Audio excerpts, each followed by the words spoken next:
කොහොමද ඉතින් ඔයාලට ඔන්න ඉතින් අදත් මම ඔයාලට වැදගත් වෙයි කියලා හිතන වීඩියෝ එකක් අරගෙන ආවා. එහෙනම් අපි බලමු ඒ මොකද්ද කියලා. මම අද ඔයාලත් එක්ක ෂෙයා කරගන්න හදන්නේ ව්‍යාපාරයක් විදියට රිබන් වලින් මල් හදලා ෆ්ලවර් බන්ච් සෙල් කරන්න හිතාගෙන ඉන්න අයට රිබන් වලින් ලස්සන රෝස මලක් හදාගන්න හැටි කියලා දෙන්නයි. එහෙනම් අපි වීඩියෝ එකට ගිහිල්ලා බලමු කොහොමද මේ මල මම හදාගත්තේ කියලා. හරි දැන් අපි බලමු අපිට මේ මල හදාගන්න මොනවද ඕන වෙන්නේ කියලා. දැන් ඔයාලට මෙතනදී පේනවා මම සයිස් දෙකකින් රිබන් අරගෙන තියෙනවා. මෙතන මේ කහපාට සයිස් එක රිබන් එකේ සයිස් එක වෙන්නේ අඟල. ඒ වගේම රතු පාට රිබන් එකේ සයිස් එක වෙන්නේ අඟල් 1.5. හැබැයි මම අද මල හදාගන්න පාවිච්චි කරන්නේ අඟල රිබන් එක. ඒ කිව්වේ කහපාට රිබන් එක. ඊට පස්සේ අපිට බාබකියු ස්ටික්ස් ඕනේ වෙනවා. ඒ වගේම ග්ලූ ගන් එකක් අවශ්‍ය වෙනවා. මෙතනදී අපිට ග්ලූ ගන් එකට ග්ලූ විදිහට පාවිච්චි කරන්න ග්ලූ ස්ටික්ස් අවශ්‍ය වෙනවා. ඒ වගේම අපිට කතුරක් අවශ්‍ය වෙනවා. දැන් මම මේ ඔයාලට පෙන්වන්නේ මම මල් පෙති ටික පුච්ච ගන්න පාවිච්චි කරන ඉටිපන්දම.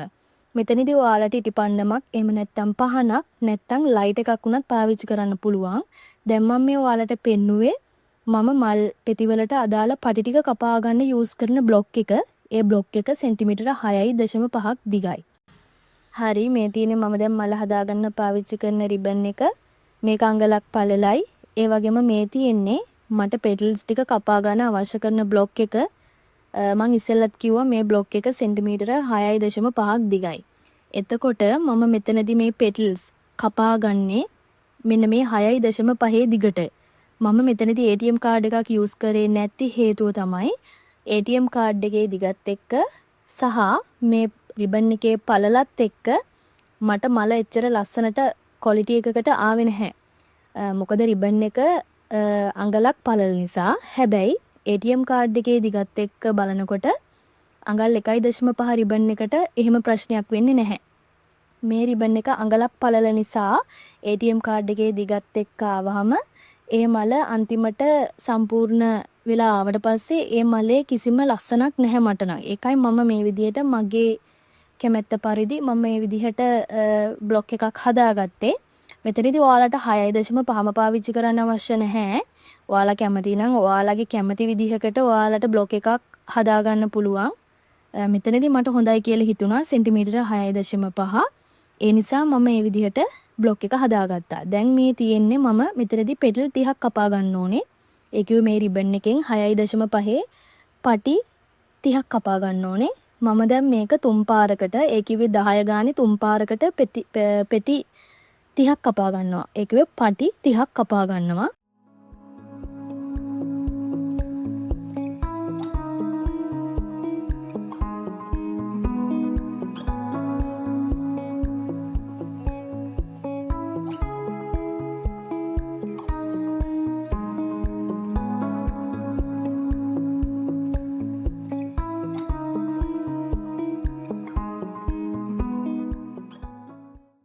හරි දැන් මේ තියෙන්නේ මගේ බ්ලොක් එකට අනුව මම කපාගත්ත පටි 30.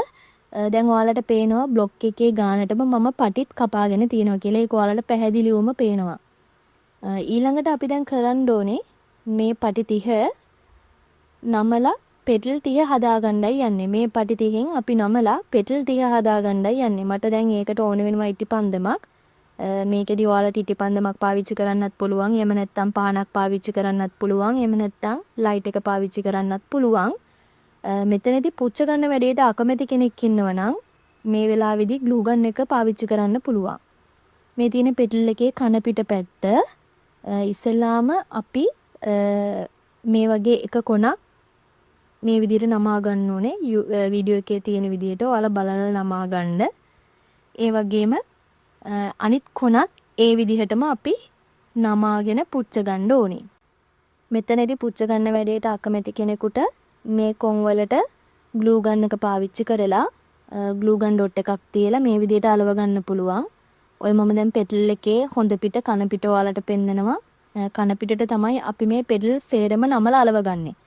දැන් ඔයාලට පේනවා ඒ විදිහටම දැන් අපි කෙලවරවල් දෙකක් නමලා අලව ගත්තට පස්සේ ඔයාලට පේනවා ආපහු තව මුළු දෙකක් එකතු වෙලා තියෙනවා. ඒ කියන්නේ අපි අර කොන් දෙක නමලා අලව ගත්තට පස්සේ තව මුළු දෙකක් තියෙනවා. අන්න ඒ මුළු දෙකත් මෙන්න මේ පේන විදිහට වීඩියෝ එකේ පේන විදිහට ඔයාලා නමල පුච්ච ගන්න ඕනේ. එහෙම නැත්නම් ග්ලූ ගන් එකෙන් ඩොට් එකක් තියලා අලව ගන්න ඕනේ.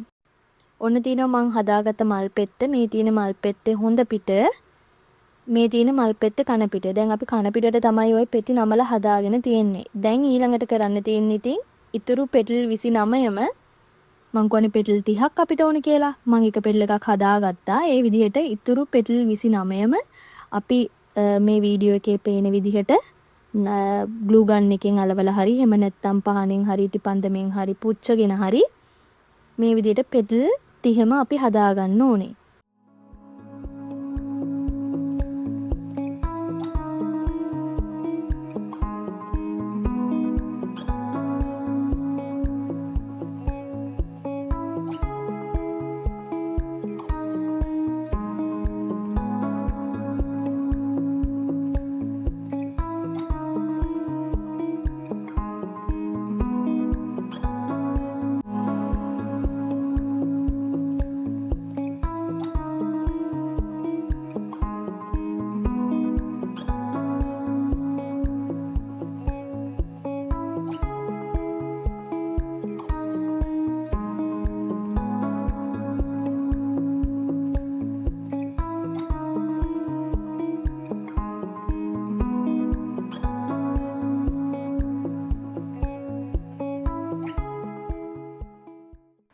හරි දැන් මේ තියෙන්නේ අපි නමල හදාගත්ත අපේ පෙටල් ටික. මෙතනදී අපිට බාබකියු ස්ටික් ඕන වෙනවා. මම මෙතන සයිස් දෙකකින් ඔයාලට පෙන්නනවා. එක සයිස් එකක් අඟල් 12ක් දිගයි. අනිත් සයිස් එක අඟල් 8ක් දිගයි. ඒ වගේම මම මෙතනදී දැන් පාවිච්චි කරන්න හදන්නේ අඟල් 8 සයිස් එක. මේ පෙටල් ඔක්කොම හදාගෙන තියෙන්නේ මෙන්න මේ බ්ලොක් එකේ දිග ප්‍රමාණය අනුව. දැන් ඔයාලට පෙන්නනවා. දැන් මම මේ පෙතිවල ඔයාලට පේනවා මේ කොන් අලව ගන්නකොට කළු ගැහිලා තියෙනවා. දැන් ගොඩක් අයට තියෙන ප්‍රශ්නයක් තමයි මෙන්න මේ කොන් කළු ගැහුණාට පස්සේ මල අලවලා ඉවරුණාට පස්සේ මේ කළු ගැහිච්ච ඒවා පෙනේද? මල අලවලා ඉවරුණාට පස්සේ මේ කළු ගැහිච්ච ඒවා එළියට පෙනේද? මල කැත වේද කියන ප්‍රශ්නේ ගොඩක් අයට තියෙනවා. ඒ ප්‍රශ්නෙට හැමෝටම මේ වීඩියෝ එක විසඳුමක් වෙයි කියලා හිතනවා. මොකද එහෙම හිතන අයට වීඩියෝ එකේ අවසානයේ මල හැදිලා ඉවරුණාට පස්සේ ඔයාලට බලා ගන්න පුළුවන් මේ කොන් වල තියෙන කළු ගතිය මල හැදිලා ඉවර වුණාට පස්සෙත් පේනවද නැද්ද කියන එක ඔයාලට මේ වීඩියෝ එකේ අවසානයේදී දැනගන්න පුළුවන්. මේ ඔයාලට මම පෙන්නන්නේ බාබකියු ස්ටික්. කලින් මම කිව්වා සයිස් දෙකක් මම අරගෙන ඔයාලට පෙන්නනවා. එක සයිස් එකක් අඟල් 8ක් දිගයි අනිත් සයිස් එක අඟල් 12ක් දිගයි. දැන් මම මේ ඔයාලට පෙන්නන්නේ අඟල් 8 සයිස් එක. මම අද පාවිච්චි කරන්නේ අඟල් 8 සයිස් එක. හරි දැන් මේ තියෙන්නේ අපේ පෙටල් 30. මේ පෙටල් 30න් අපි ඉස්සෙල්ලාම දැන් එක පෙටල් එකක් අරගෙන බාබකියු ස්ටික් එකට සම්බන්ධ කරලා මලේ බඩ එක වගේ කොටස හදා ගන්නයි යන්නේ. පෙටල් 30න් අපි එක පෙටල් එකක් ගත්තාම අපිට තව පෙටල් 29ක් ඉතුරු වෙනවා. ඒ පෙටල් ටික පැත්තක තියලා අපි දැන් බඩ එක වගේ කොටස හදාගමු. මේ තියෙන බාබකියු ස්ටික් එකේ උල්ල සහිත පැත්ත, මේ අනිත් පැත්ත අපි මල සම්බන්ධ කරගන්නකොට බඩ එක හදා ගන්නකොට අපි උල සහිත පැත්ත නෙමෙයි අනිත් පැත්තට තමයි ගම් ටිකක් ගාලා පෙටල් එක සම්බන්ධ කරගන්නේ.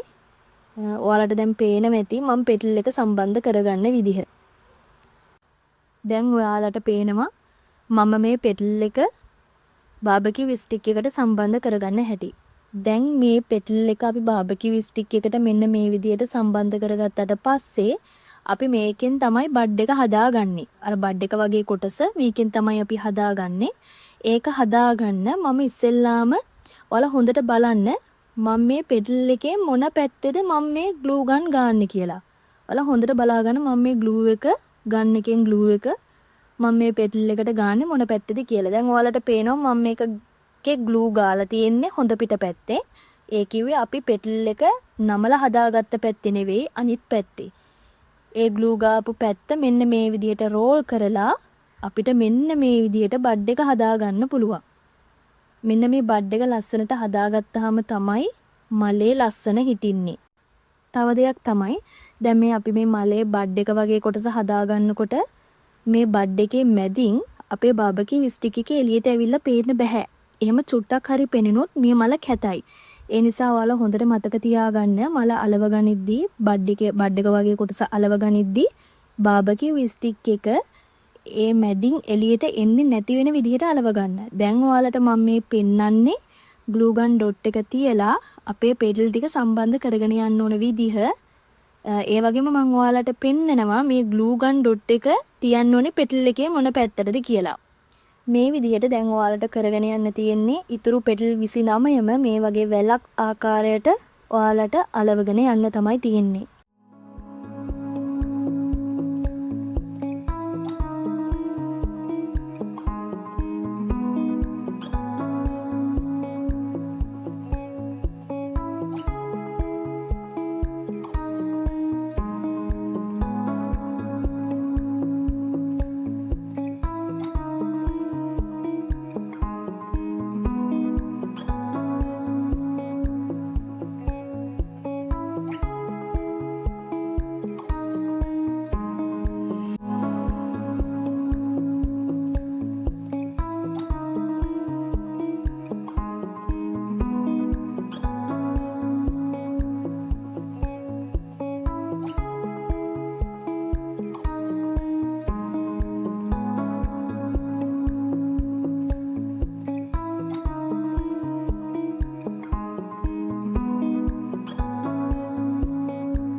හරි දැන් ඔයාලට මේ පේන්නේ මම මේ පෙටල් ටික ඔක්කොම එකින් එකට තියලා වැලක් වගේ ආකාරයට හදාගෙන තියෙන විදිහ.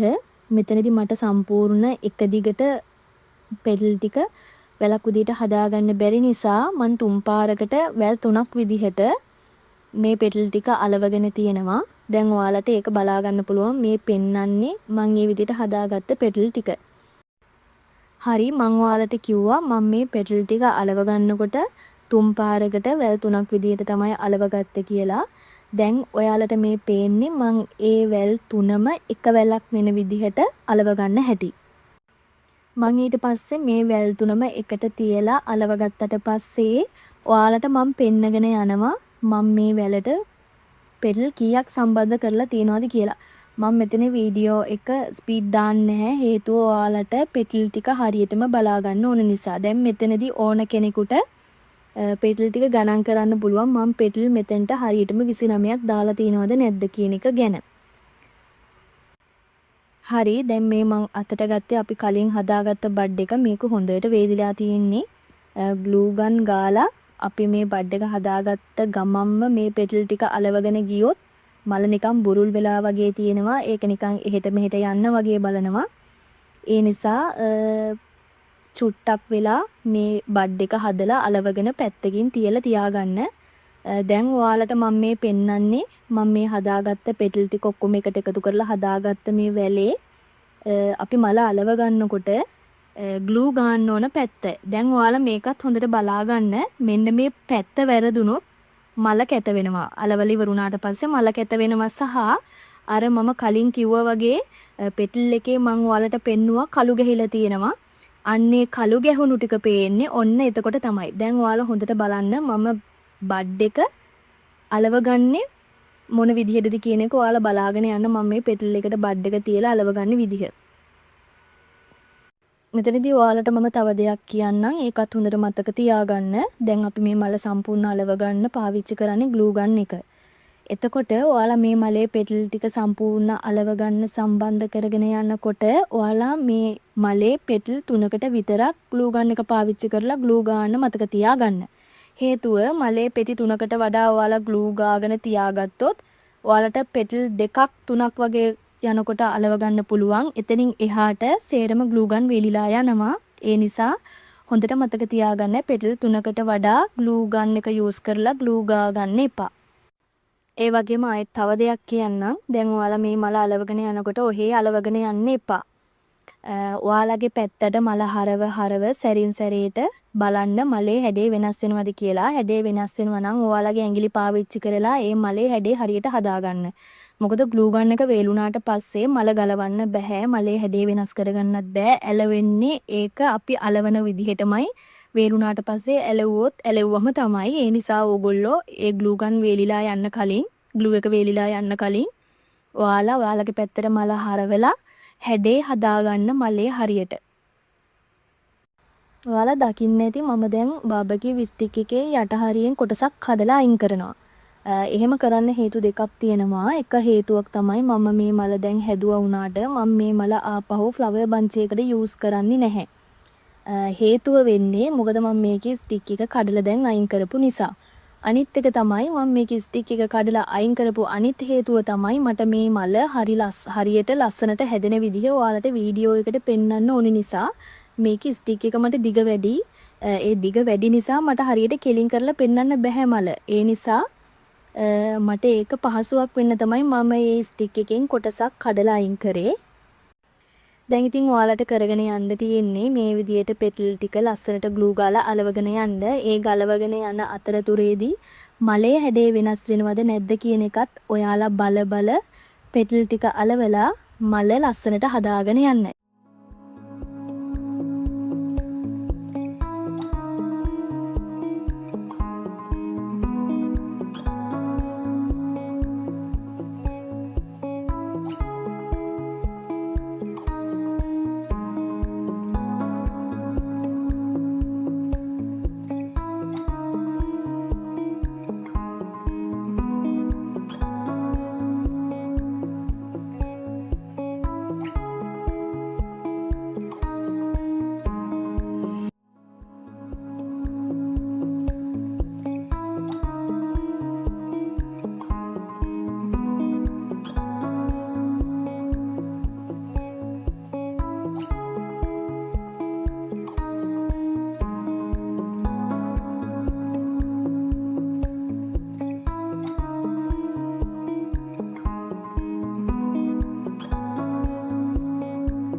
ඔන්න ඉතින් මේ තියෙන්නේ පෙති 30ක් පාවිච්චි කරලා අද මම ඔයාලට හදන්න කියා දීපු මල. දැන් ඉතින් මල සම්පූර්ණ පෙති අලවල ඉවරුණාට පස්සේ ග්ලූ ගන් එකෙන් තියාගත ග්ලූ වේලෙන්ට කලින් අපි මලේ හැඩය සහ පෙති ටික ලස්සනට එහෙට මෙහෙට කරලා හදාගන්නත් ඕනේ. ඒකත් අමතක කරන්න එපා. තව දෙයක් මම ඔයාලට වීඩියෝ එකේ අතරමැදි කිව්වා අර පෙටල් වල කළු ගැහිලා තියෙන ගතිය ඔයාලට වීඩියෝ එකේ අවසානයේදී බලා ගන්න පුළුවන් කළු ගැහිලාද නැද්ද කියලා. දැන් ඔයාලටම පේනවා මල හදලා ඉවරුණාට පස්සේ මල උඩින් බැලුවාම කළු ගැහිලා නැහැ. කැතට පේන්නේ නැහැ. ඒ වගේම මල ලස්සනට තියෙනවා. තව දෙයක් මේ මල ශක්තිමත්ව තියෙන්න ඕනේ. අපි බාබකියු ස්ටික් එකකින් මල අල්ලනකොට මේ මල පල්ලෙහාට වැටිලා ඉන්නවත් බාබකියු ස්ටික් එක ඇද වෙන්නවත් බෑ. ඒ නිසා අපිට මේකේ ශක්තිය තව ටිකක් වැඩි කරගන්න මේ මම පෙන්වන විදිහට මල සහ බාබකියු ස්ටික් එක සම්බන්ධ වෙන තැනට ග්ලූ ගන් වලින් ටිකක් අපිට තියාගන්න පුළුවන්. ඒ වගේම මේ පෙන්වන ආකාරයට මලේ හතර පැත්තෙන් ග්ලූ ගන් ටිකක් ගාලා අපිට මේක ශක්තිය තව ටිකක් වැඩි කරගන්න පුළුවන්. ඊළඟ වීඩියෝ එකෙන් මම ඔයාලට කියලා දෙන්නම් වෙනස්ම ආකාරයකට පෙති 31ක් භාවිතා කරලා මේ වගේ රෝස මලක් හදාගන්නේ කොහොමද කියලා. එහෙනම් අදට මම ගිහිල්ලා එන්න. පරිස්සමෙන් සතුටින් ඉන්න.